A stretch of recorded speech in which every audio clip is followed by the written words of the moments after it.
trip report lang, no? Kami po ay nung November nagpunta ng Japan, tapos bandang December nag-Auckland po kami, kasama yan nila Ate Cheryl at nila Kuya Arman. At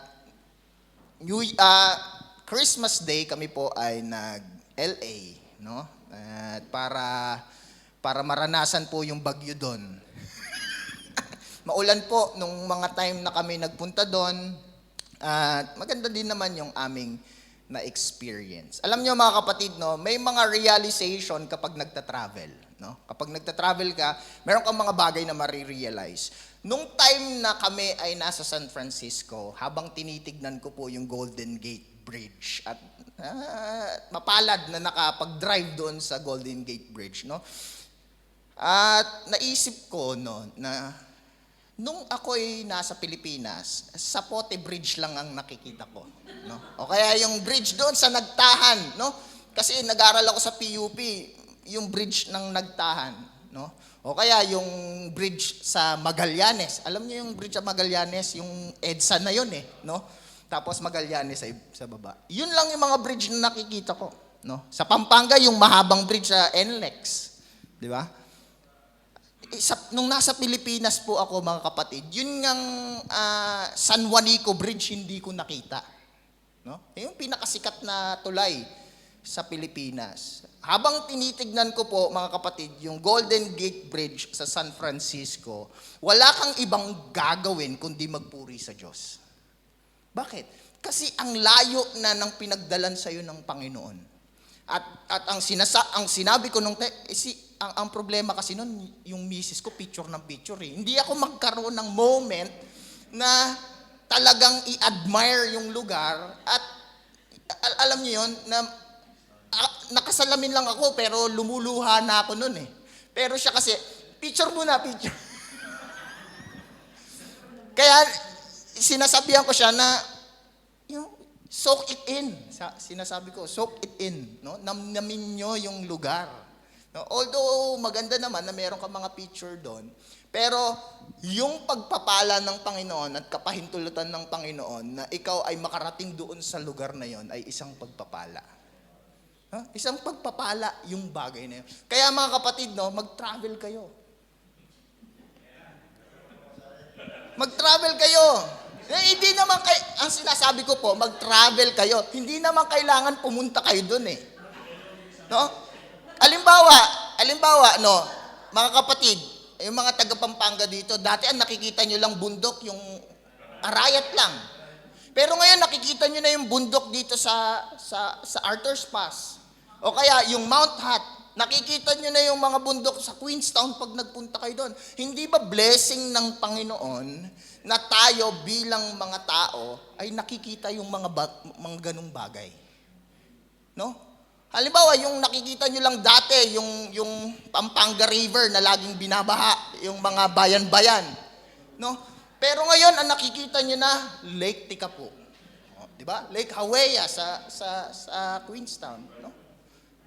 New Brighton. Di ba? So, itong mga bagay na ito ay pagpapala. At meron pong isang quotation, no? Meron pong isang quotation si Saint Augustine. Sabi po ni Saint Augustine sa quotation na yon, "The world is a book, and those who do not travel read only a page." Ulitin ko po. The world is a book, and those who do not travel read only a page. Kaya nga, mag-travel kayo. No? Kasi, pag nakikita natin yung mga creation ng Diyos, ay, ang ultimate dapat nating ginagawa ay magpuri. No? Magpuri. At hindi lamang 'yon mga kapatid, no? Hindi lamang 'yon, kundi maging yung katotohanan na pinagpala ka ng Diyos para makarating ka dun sa mga lugar na 'yon. No? At makikita mo yung culture nila. At makikita mo kung gaano kadakila yung Diyos. No, alam niyo sa Japan, konting story lang, no. Sa Japan, meron po kaming tour na sinamahan, no? May tour kaming sinamahan, may isang Chinese na tour guide. Nagpunta kami sa isang temple, no? Tinuro niya sa amin kung paano magdasal. Sabi niya, Ngayon, di nandun na kami, nakapaikot kami ganyan, nasa harap kami ng temple. Sabi niya, kung meron kayong coin, yung pinakamaliit na coin, yun yung gamitin nyo, ihulog. Kasi maghuhulog ka ng coin eh. Tapos sabi niya, papalakpak kang ganyan, tapos yuyuko ka, tapos sasabihin mo yung prayer mo. Tapos ihulog mo yung coin mo. Tapos sabi niya, pero yung prayer nyo, wag naman yung, alam niyo yung kantang Heal the World? Wag yung ganon. Kasi hindi sasagutin. No?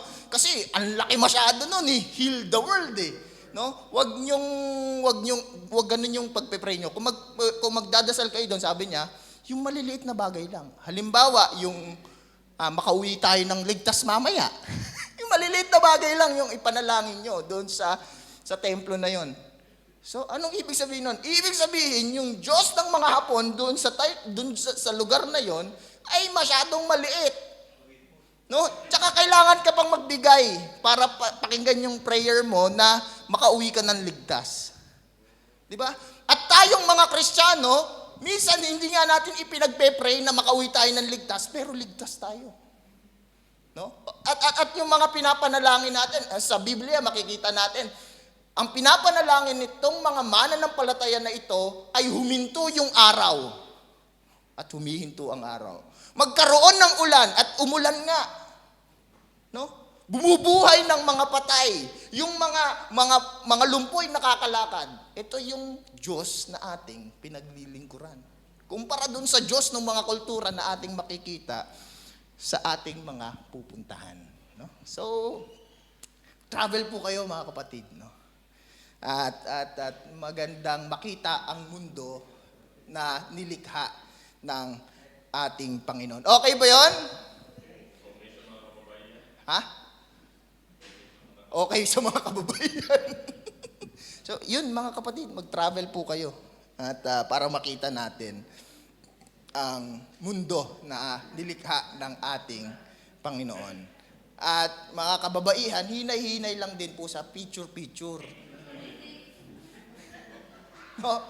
Hinay-hinay lang. Paisa-isa. Paisa-isa lang, okay na yon. So anyway, punta na po tayo doon sa mensahe natin ngayong araw na ito. Sabi po doon sa 2 Corinthians chapter 5 verse 17. Ganito po ang ating mababasa. Therefore, if anyone is in Christ, he is a new creation. The old has passed away, behold, the new has come. All this is from God, who through Christ reconciled us to himself and gave us the ministry of reconciliation. That is, in Christ, God was reconciling the world to himself, not counting their trespasses against them, and entrusting to us the message of reconciliation. Therefore, we are ambassadors for Christ, God making his appeal through us. We implore you on behalf of Christ, be reconciled to God. For our sake, he made him to be sin who knew no sin, so that in him we might become the righteousness of God. Ngayong taon, mga kapatid, 2026, no? Kailangan nating i-remind yung ating mga sarili sa tatlong bagay. No? Tatlong bagay.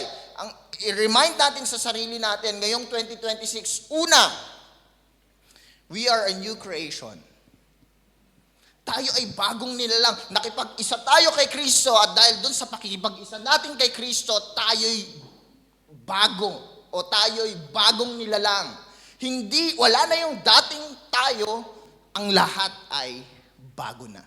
No? So, nung tayo nanampalataya kay Kristo, sa ating pananampalataya kay Kristo, hindi lang tayo nagbago ng ugali. No? Kasi maraming nagsasabi ng ganyan eh. Nagsisimba ka na. Uma-attend ka na sa church, dapat bago ka na. Dapat nagbago na yung iyong pag-uugali. No? Hindi lamang ugali yung ating binabago nung tayo'y nakipag-isa kay Kristo. Nung tayo nanampalataya kay Kristo, tayo ay bagong nilalang. Wala na yung dating pagkatao, ang lahat ay bago na. No? So ito yung una nating dapat alalahanin ngayong 2026, that we are new creation. No? Na tayo bilang mga mananampalataya, kasi marami sa atin nakakalimutan ng bagay na ito. Na ako ay bago na. Although spiritually, ito ay may katotohanan sa ating buhay. Na nung tayo nakipag-isa kay Kristo, yung pagiging patay natin dahil sa ating mga kasalanan, tayo ay binuhay. Kaya tayo ay new creation. Bakit? Dahil sa pagiging patay natin sa ating mga kasalanan, yung pakikipag-isa natin kay Kristo ay binigyan tayo ng buhay.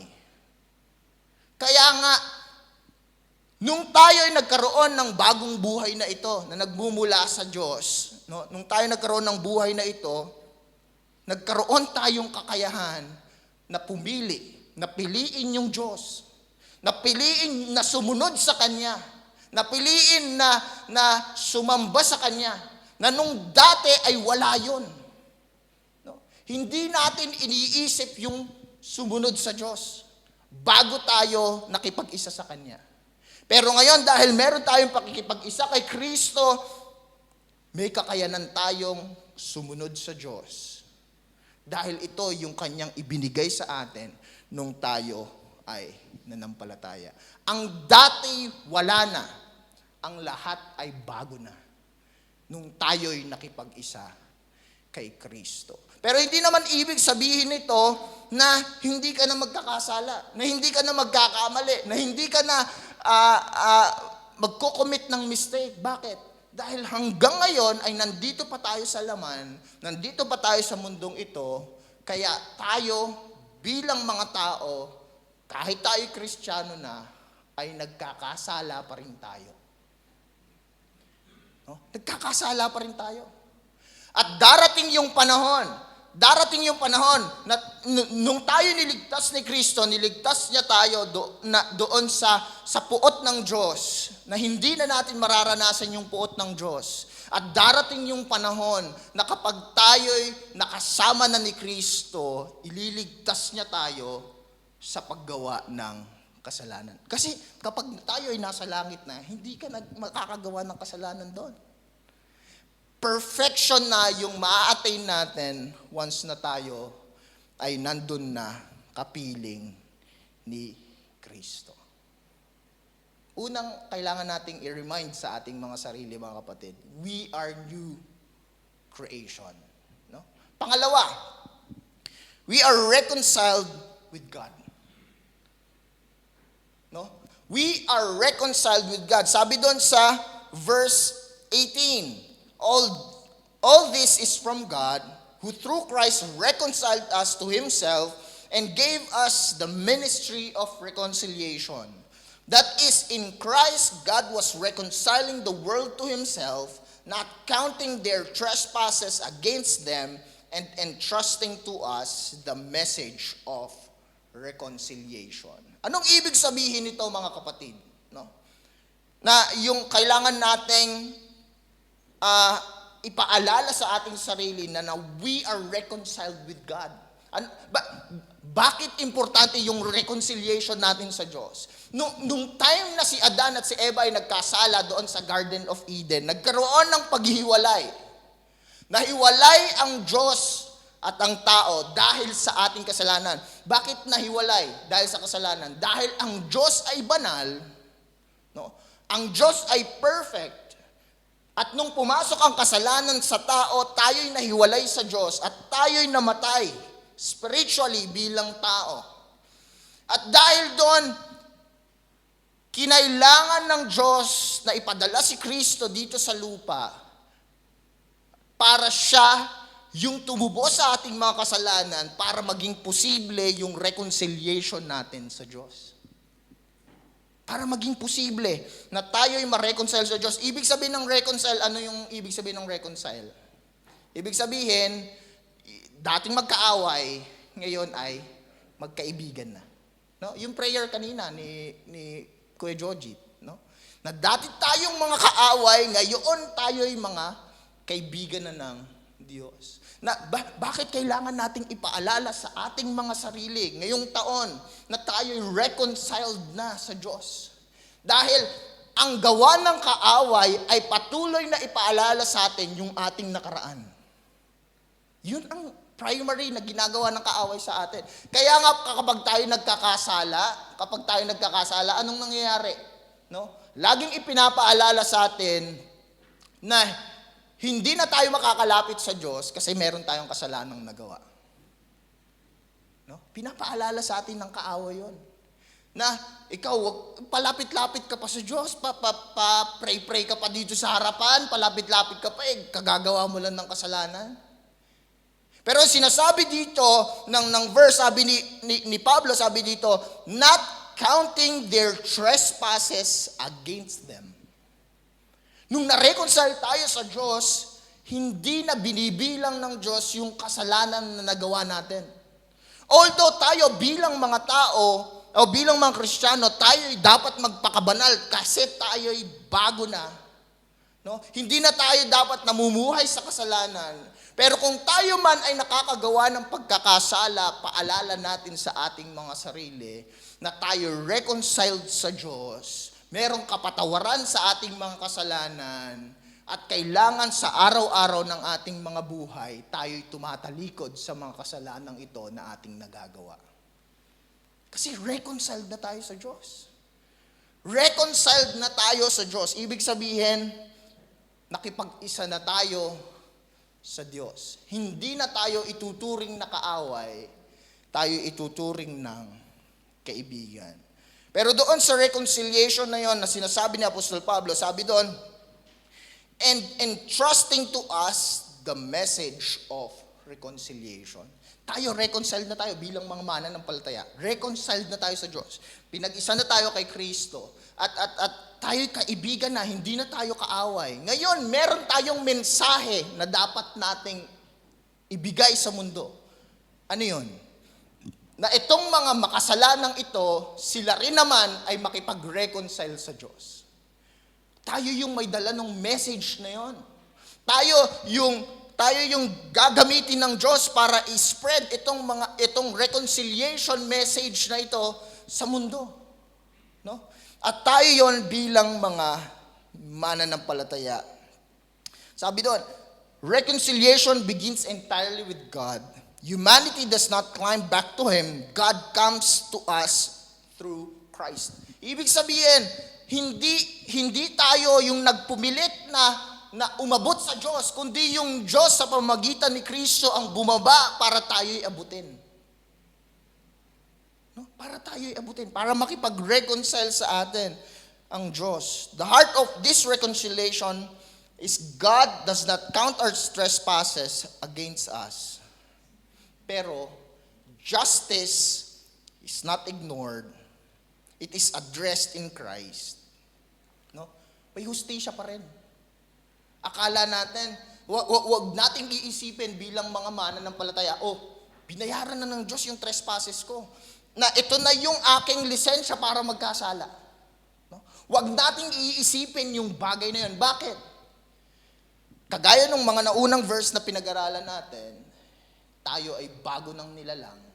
Yung pagiging bagong nilalang natin ay namumuhay tayo bilang mga mananampalataya na sumasa atin yung banal na espiritu. Hindi nito ini-ignore yung justice.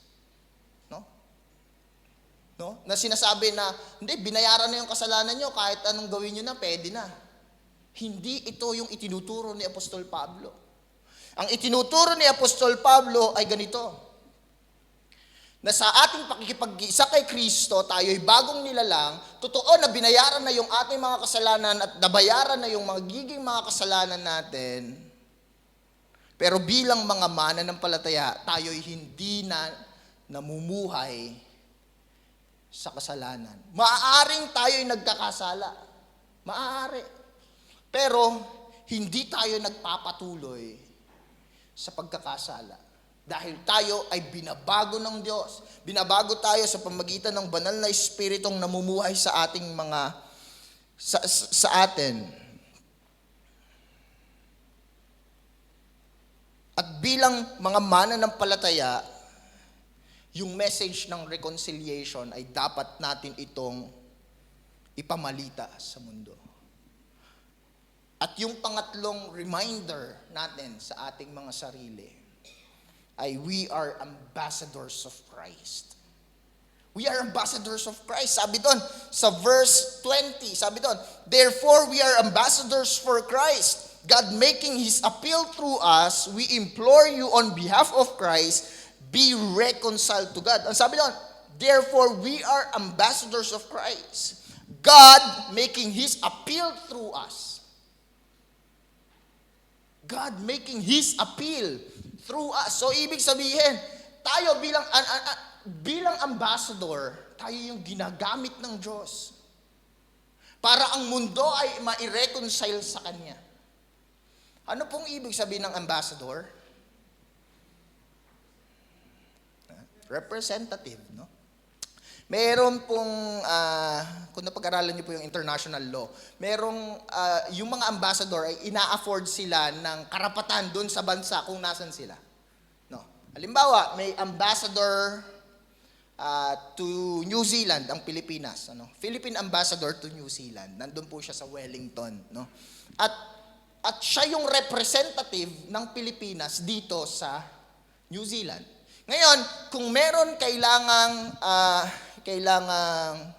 ipasabi, no? Halimbawa sa Pangulo ng Pilipinas, maaaring yung Prime Minister ay pumunta doon, dumirekta doon sa kay Bongbong Marcos or dumaan doon sa ambassador. No? Dumaan doon sa ambassador. So, ibig sabihin, itong mga ambassador na ito ng iba-ibang bansa ay nire-represent nila yung kanilang bayan. Hindi nila nire-represent yung kanilang sarili. Hindi yung sarili nila. Kundi ang nire-represent nila ay yung government na kanilang nire-represent. Kung saan sila galing. No? Ngayon, tayo daw bilang mga mananampalataya, tayo'y ambassadors ni Kristo. No? Hindi yung message ko, yung sasabihin ko sa mundo, kundi yung mensahe ni Kristo ang dapat kong sabihin. No? Kaya dito sa pulpitong ito, ang mensahe ng Diyos ang sinasabi namin sa iyo, hindi yung mensahe na gusto naming sabihin sa inyo. No? So, ibig sabihin, tayo bilang mga mananampalataya, bilang ambassadors of Christ, unang-una, meron tayong message na dapat sabihin sa sanlibutan. At ito yung message of reconciliation na sinasabi natin kanina. At pangalawang bagay, bilang mga ambassador, gaya ng ambassador ng iba't ibang bansa, meron silang katatayuan na dapat nilang mini-maintain. No? Meron niya, hindi ka pwedeng basta-basta na lang, kung sino-sino na lang kukunin mong ambassador para sa isang bansa. No? At tayo bilang mga mananampalataya, bilang ambassador ni Kristo, hindi lang mensahe yung ating ipinapakita sa mundo, kundi yung buhay natin bilang mananampalataya. Na sa buhay natin bilang mga mananampalataya, nakikita si Kristo sa atin.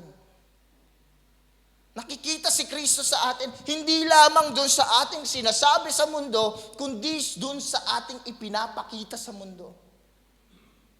Na tayo bilang mga mananampalataya, ay ambassador ni Kristo. Ambassadors of Christ. Ang ipinakikita natin sa mundo ay si Kristo at wala nang iba pa.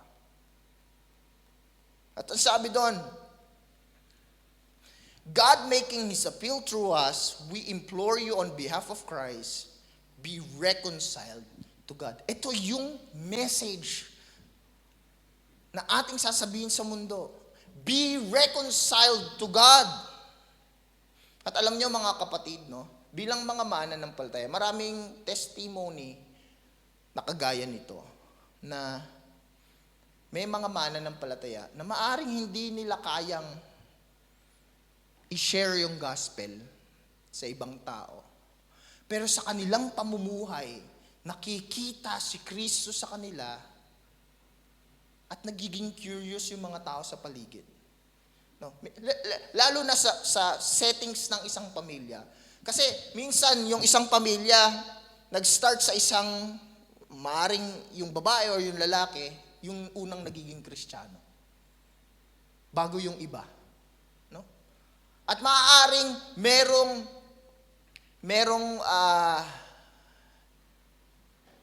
merong hindi magandang, ang tawag dito? Ugnayan doon sa bagay na yun. Halimbawa, no? Yung unang naging Christian yung babae. Tapos, syempre gusto niya magsisimba, yung buong pamilya. Yung lalaki ayaw. No? Doon may girian doon sa bagay na yon. Kaya, ang ginagawa minsan nung una nagiging Kristiyano ay hindi na lang siya nagsasalita. Hindi na lang niya i-share. Pero alam niyo mga kapatid, kung ipapakita nitong unang naging Kristiyano na siya'y Kristiyano doon sa kanyang pamilya, yung pagpapakita ng kabutihan dito sa kanyang pamilya, sa kabila sa kabila nung pagtutol nung kanyang pamilya sa kanyang pagiging Kristiyano, darating ang panahon na sa pamagitan nitong Kristiyanong ito sa isang pamilya, sa kanyang pananalangin, sa kanyang pleading sa Panginoon na baguhin yung buhay nitong mga anak niya, nung kanyang asawa, ay darating yung panahon na sila rin naman ay mananampalataya. No? Sila rin naman ay mananampalataya. Bakit? Pinag-aaralan natin ito, napag-aralan ito sa lay leadership training. No? Na kung ikaw, isang babae, ay mananampalataya at yung iyong asawa ay hindi mananampalataya, manatili ka sa iyong pananampalataya, no? At ikaw yung nagpapaging banal doon sa iyong pamilya. Ikaw bilang mananampalataya nagpapaging banal doon sa iyong pamilya. At sa pamamagitan ng pagiging ambassador natin for Christ, ay yung mga taong bumabasa sa ating buhay ay nagiging curious. At darating ang panahon ay sila rin naman ay mananampalataya. Alam niyo mga kapatid, may kaibigan ako, pastor din siya. Yung mga magulang niya talagang Kristiyano. Pero itong kaibigan ko na to, nung kabataan siya, hindi siya Kristiyano. Satanista pa nga to eh. Totoo, no? Pero sa pagiging Kristiyano ng kanyang mga magulang, sa araw-araw ng kanilang buhay, inilalapit nila itong kaibigan ko na ito kay Kristo, inilalapit nila, ipinapanalangin nila. At dumating yung panahon na itong kaibigan ko na to ay nagpastor. Nauna pa siyang nagpastor kaysa dun sa tatay niya. Bakit? Dahil doon sa pagiging ambassador nila ni Kristo, no? Na hindi nila binitawan yung katotohanan na tanging si Kristo lamang ang makakapagbago ng buhay. Hindi nila ipinilit itong anak nila. O ikaw magsimba ka. Hindi nila ipinilit. Ang tanging ginawa lamang nila ay inilapit nila sa Diyos itong anak nila na ito at ngayon ay pastor na. Ngayon, pastor na. Bakit? Dahil tinitindigan nitong mga Kristiyanong ito yung kanilang pagiging ambassador for Christ. Na bilang ambassador, meron kang mensahe na ipapakita sa tao at maaaring hindi mo kailangan magsalita, ipakita mo yung iyong gawa dito sa mga taong ito at makikita nila yung iyong pagiging ambassador for Christ. Merong mga bagay, mga kapatid, no, na hindi tayo dapat sinusukuan. At isa na dito yung ating pamilya. Yung ating pamilya. Na maaring yung pamilya natin, hindi nila kailangan yung magarbong pamumuhay mula sa kanilang magulang. Ang kailangan nila ay mga magulang na dadalhin sila kay Kristo Mga magulang na ipananalangin sila sa araw-araw ng kanilang buhay, na ilayo sila sa masamang barkadahan, na ilayo sila sa mga masasamang gawain. Mga magulang na siyang araw-araw na ipapanalangin sila, na baguhin sila ng Diyos, at si Kristo mismo ang kanilang maging tagapagligtas. Tayo bilang ambassadors for Christ, meron tayong mensahe na kailangan nating dalhin sa mundo, na ang mundo ay ma-reconcile kay Kristo. No? At dun sa huli, no? Dun sa huling verse 21, sabi doon, "For our sake, He made Him to be sin who knew no sin, so that in Him we might become the righteousness of God." Itong single verse na ito, mga kapatid, ay nagpapakita ng truth ng Christianity. Ito ay presentation ng gospel. Itong nag-iisang verse na to. Sabi doon, "For our sake, He made Him to be sin who knew no sin, so that in Him we might become the righteousness of God." Ito po yung tinatawag nating doctrine of imputation.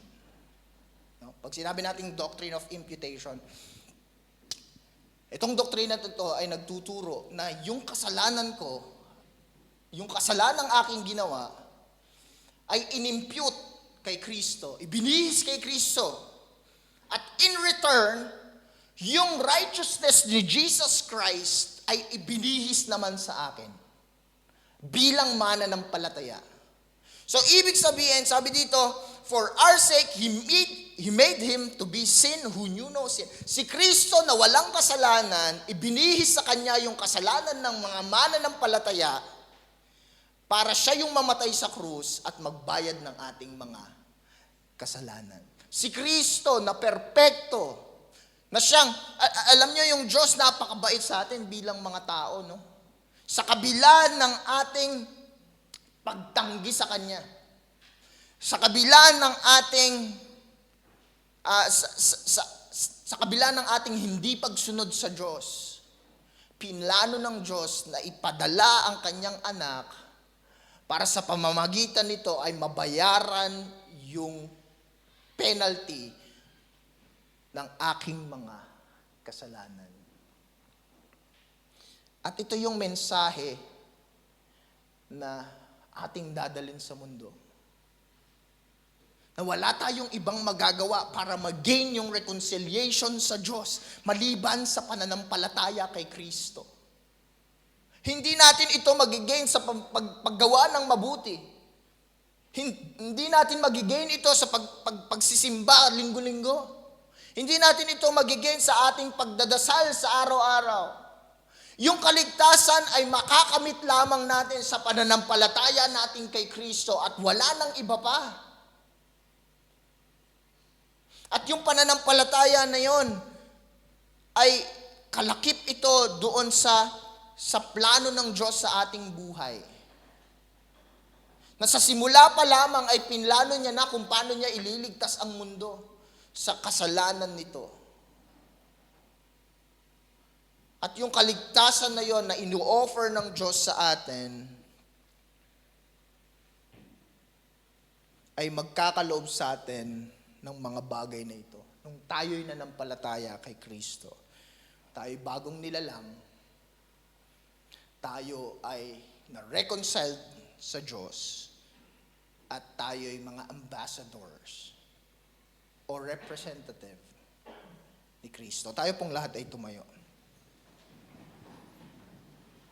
Tayo po ay manalangin.